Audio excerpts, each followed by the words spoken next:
All the major news outlets in this country and in many Western nations that are allied with it, I'm sure, are declaring that Russia has invaded Ukraine today. People are talking about how Putin wants to rebuild the Russian Empire, which, I don't know, maybe he has fevered dreams about that. I'm not in the man's mind.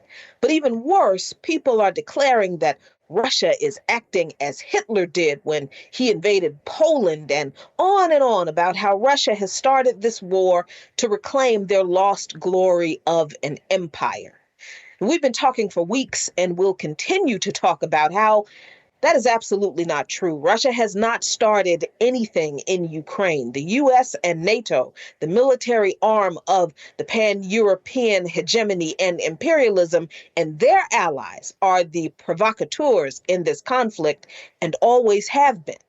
But what's fascinating in the most morbid way about this entire situation is that the very same media outlets that are talking about Russia has started a war have not paid any attention to or have said anything about the ongoing bombing of the regions in Ukraine that literally voted to secede from Ukraine and rejoin the Russian Federation.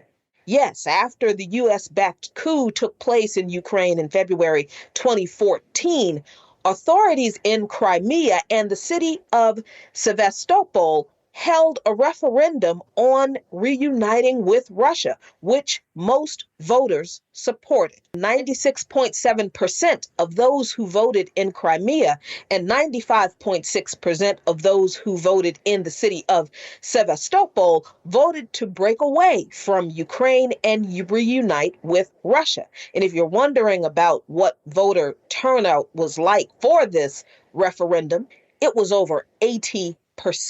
Something we cannot even fathom in this country. So on March 18th, 2014, Vladimir Putin signed the treaty on Crimea's reunification with Russia, which, remember, 80% of the people of the Crimean region voted for. But Kiev, at that point, under the control of the US-backed coup government, refused to recognize Crimea as part of Russia, even though they just voted to do that.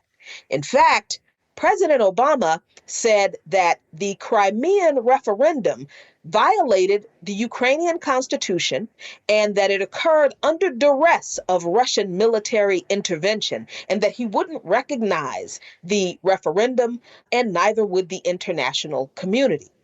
And ever since that coup and that referendum vote, the US-backed government in Kiev has been trying to force Crimea back into Ukraine through legislative means, of course. The referendum was viewed as illegitimate, and Kiev has held what it has called the Crimean Platform meetings as recently as last year to try to overturn the will of the Crimean people.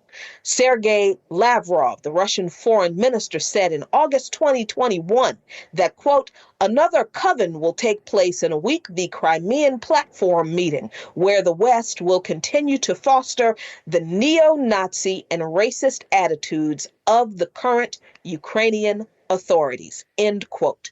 The Crimean Platform was initiated by Ukrainian President/US puppet Vladimir Zelensky to bring international pressure upon Crimea to bring them back into Ukraine's jurisdiction. But at the same time, US-backed forces in Kiev have been attacking the Crimean region and the people in it. Since 2014, more than 13,000 people have died, and 1.5 million people have been displaced in a war against the Crimean people, waged by the US-backed neo-Nazi Ukrainian armed forces that the US media has not said boo about for 8 entire years. Back in 2014, Putin pointed out that the Russian-speaking population in Crimea was being terrorized by, quote, rampant ultra-nationalist and radical groups, end quote, and said that European monitors should be allowed into all of Ukraine. He was ignored. The attacks were ignored. The rise of the fascist neo-Nazi right in Kiev with the help of the US government was ignored. The desire of the Crimean people to be independent of Ukraine and reunited with Russia was ignored. But 8 years later, the US media, the propaganda arm of the US government, tells you that Russia has started this war. This government and its propaganda arm has chosen to support neo-Nazis over the free will of the Crimean people about who they wanted to be aligned with. And at this point, that shouldn't be a surprise to you, but it should make you angry enough to oppose U.S. imperialism at all costs. But you know who would not have been surprised by this? W.E.B. Du Bois, who was born on February 23rd, 1868. And we know of Du Bois as a sociologist, a historian, Pan-Africanist, author, and editor, was one of the co-founders of the NAACP in 1909, leader of the Niagara Movement, and editor of the NAACP's journal, The Crisis.